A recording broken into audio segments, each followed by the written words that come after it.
بسم اللہ الرحمن الرحیم۔ السلام علیکم ورحمۃ اللہ وبرکاتہ۔ مناہل اسلامک اپڈیٹس میں خوش آمدید۔ اگر آپ بھی کامیابی چاہتے ہیں تو چند کامیاب ترین لوگوں کی مثالیں آپ کے سامنے ہیں۔ اسکول کی باسکٹ بال ٹیم سے نکالا گیا، گھر آ کر خود کو کمرے میں لاک کیا اور گھنٹوں روتا رہا۔ بعد میں وہی لڑکا 6 بار باسکٹ بال چیمپئن مائیکل جارڈن بنا۔ 4 سال کی عمر تک اس کے والدین نہیں سوچتے رہے کہ وہ گونگا ہے۔ 4 سال کی عمر میں وہ پہلی بار بولا۔ اس کے والدین کو ہمیشہ یہی فکر رہتی تھی کہ یہ اس دنیا میں کیسے سرائیو کرے گا۔ وہی بچہ البرٹ آئنسٹائن بنا۔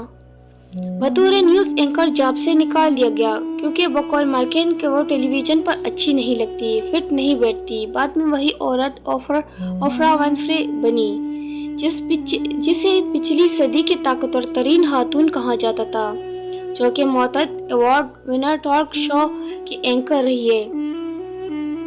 اخباری نوکری سے یہ کہہ کر نکال دیا گیا کہ آپ کے پاس کوئی تخلیقی صلاحیت نہیں ہے، کوئی اوریجنل آئیڈیاز نہیں ہے۔ وہی شخص بعد میں والٹ ڈزنی بنا، جو کہ مکی ماؤس نامی کرداروں کا بنانے والا ہے۔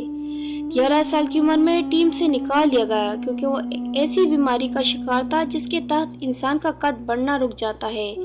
وہ اپنی عمر کی وجہ سے بہت چھوٹا دکھائی دیتا تھا، معاشرے بھر میں اس کا مذاق بنایا جاتا۔ وہی لڑکا آج مشہور فٹ بالر لیونل میسی ہے۔ 30 سال کی عمر میں اسے تباہ شدہ حال میں تنہا چھوڑ دیا گیا۔ اس کے شیئر ہولڈرز نے اس کمپنی سے نکال دیا گیا جسے اس نے خود بنایا تھا۔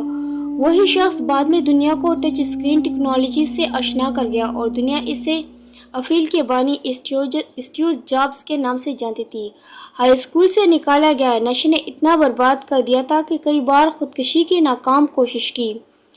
آج وہی لڑکا دنیا کا مشہور ترین سنگر اور ریپر ایمینیم کہلاتا ہے۔ استاد نے اسے یہ کہہ کر اسکول سے نکال دیا گیا کہ تمہاری سمجھ میں کچھ نہیں آتا، تم ایک نہایت کن ذہن بچے ہو۔ وہی کن ذہن بچہ بعد میں الیکٹرک بلب سمیت 1000 سے زیادہ ایجادات کا مالک بنا، جسے ہم تھامس ایڈیسن کہتے ہیں۔ ڈیکا ریکارڈنگ اسٹوڈیو نے یہ کہہ کر نکال دیا کہ ہمیں آپ کے گانے پسند نہیں ہیں، اسی فیلڈ میں آپ کا کوئی فیوچر نہیں، جاؤ کوئی اور کام کرو۔ بعد میں وہی بینڈ میوزک کی تاریخ کا سب سے مشہور بینڈ دی بیٹلز کہلایا۔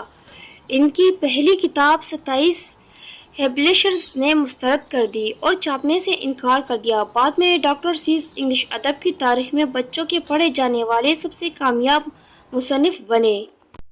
اگر آپ کو میری یہ ویڈیو اچھی لگی ہے تو برائے مہربانی چینل کو سبسکرائب ضرور کیجیے۔ شکریہ۔